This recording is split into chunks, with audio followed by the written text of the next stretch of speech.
پاکستان میں موجود روہنگیا مسلمانوں کے مسائل۔ برما میں بدھ مت دہشت گردوں کے ہاتھوں روہنگیا مسلمانوں کے قتل عام پر بالآخر عالمی قوتیں بھی خواب خرگوش سے بیدار ہوئیں اور برما حکومت کو خبردار کرتے ہوئے کہا گیا ہے کہ روہنگیا کا مسئلہ جلد از جلد نمٹایا جائے۔ جہاں پوری دنیا اس ظلم کو ظلم اور سربریت کہنے پر مجبور ہوئی، وہاں مسلم ممالک نے بھی برما کی حکومت پر اس مسئلے کے حل کے لیے دباؤ ڈالا۔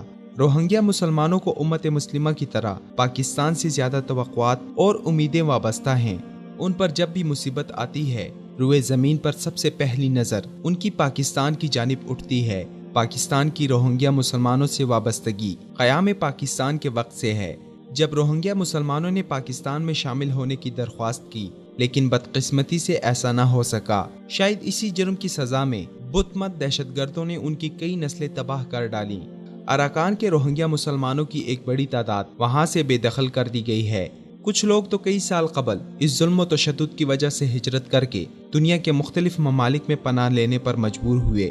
پاکستان میں تقریباً 3.5 لاکھ روہنگیا مسلمان آباد ہیں، جو زیادہ تر کراچی میں مقیم ہیں۔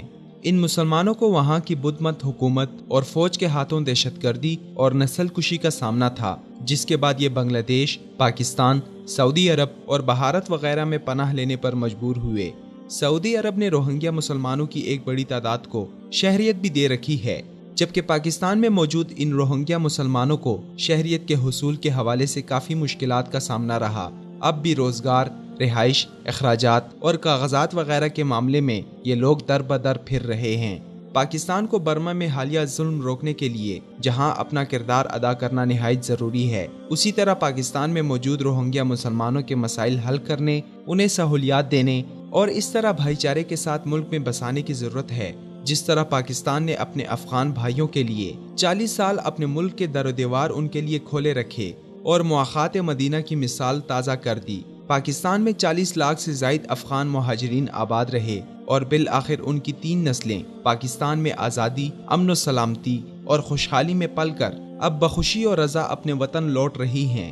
روہنگیا مسلمانوں کو بھی اسی جذبہ احسار اور اخوت کے تحت حتی الامکان سہولیات فراہم کرنے کی ضرورت ہے، تاکہ برما میں نسل کشی سے بچ کر یہاں آنے والوں کو یہاں سکھ چین مل سکے۔ اس کے علاوہ بھارتی دہشت گرد وزیر اعظم نریندر مودی کی جانب سے برما کی دہشت گرد وزیر اعظم آنگ سان سوچی سے ملاقات کے بعد بھارت میں موجود 40,000 روہنگیا مسلمانوں کو واپس موت کی وادی میانمار میں دھکیلنے کے خلاف پاکستان کو اپنا کردار ادا کرنا چاہیے۔